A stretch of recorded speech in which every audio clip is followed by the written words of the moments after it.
और समझते हैं ऑब्जेक्टिव्स ऑफ अकाउंटिंग क्या क्या है। मतलब उद्देश्य क्या है, आप बिजनेस चला रहे हो, बिजनेस में आप अकाउंटिंग के प्रोसेस को फॉलो कर रहे हो, उसका उद्देश्य क्या है, उसका ऑब्जेक्टिव क्या है। तो पहला क्या है, सिस्टमैटिक रिकॉर्ड मेंटेन करना, कि हर साल मेरे बिजनेस में सिस्टमैटिक रिकॉर्ड हम मेंटेन करते हैं और on the basis of that we interpret the data, और on the basis of that मैं कंपेयर कर सकता हूं अपने करंट ईयर के परफॉर्मेंस को प्रीवियस ईयर के परफॉर्मेंस से, राइट। तो इसीलिए जरूरी है कि जो भी मैं प्रोसेस पहले ईयर फॉलो कर रहा हूँ वही प्रोसेस नेक्स्ट ईयर भी फॉलो करूं, ताकि मुझे डेटा एक ऐसे तरीके में मिले जिसकी वजह से मैं कंपेयर कर पाऊं।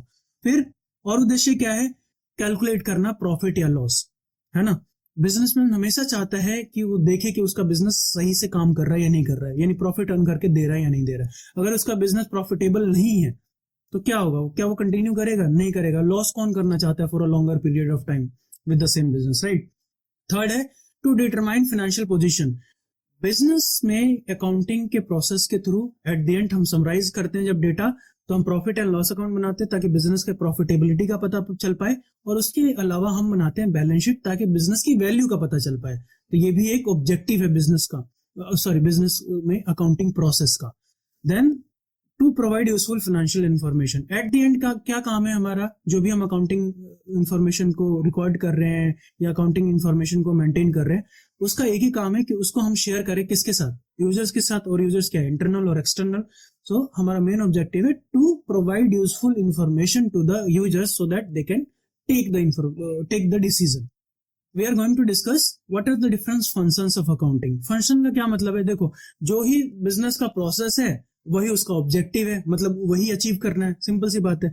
मैं प्रॉफिट एंड लॉस अकाउंट क्यों बनाता हूं, ताकि मैं कैलकुलेट कर पाऊं प्रॉफिट एंड लॉस। तो ध्यान रखना यहाँ पे जो हमारा ये प्रोसेस है, मीनिंग से जो हमें प्रोसेस पता चला है, वही प्रोसेस उसके कैरेक्टरिस्टिक बन जाएंगे कि सिस्टमैटिक प्रोसेस मेंटेन करता है, फाइनेंशियल ट्रांजैक्शन को रिकॉर्ड करता है, रिकॉर्डिंग है, क्लासिफाइंग है, समराइजिंग है। उसी तरीके से वही उसका ऑब्जेक्टिव बन गया, to maintain the systematic record, to ascertain the profit and loss, to determine the financial position, to provide useful information. सब चीजें एक दूसरे से मिलती जुलती हैं, बस हमें समझना है कि हमसे क्वेश्चन में पूछा क्या गया है, राइट। तो इसमें क्या पूछा गया, फंक्शन क्या है। तो सबसे पहला function assistant, providing assistance in decision making.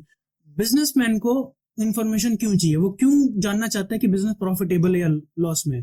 अगर बिजनेस प्रॉफिटेबल होगा तो he would also get motivated with the same, motivated feel करेगा, वो चाहेगा कि और ज्यादा प्रॉफिट अर्न करे, और ज्यादा इन्वेस्टमेंट करेगा, और इस तरीके से डिफरेंट डिसीजंस लेगा। दूसरा क्या फंक्शन है अकाउंटिंग का, बिजनेस के ट्रांजेक्शन को रिकॉर्ड करना, एक सिस्टमैटिक प्रोसेस को फॉलो करके एट द एंड समराइज करना डेटा को, और ताकि उसको हम शेयर कर पाए किसके साथ, यूजर्स के साथ। तो financial reporting is nothing but sharing the information, communicating the information with the users.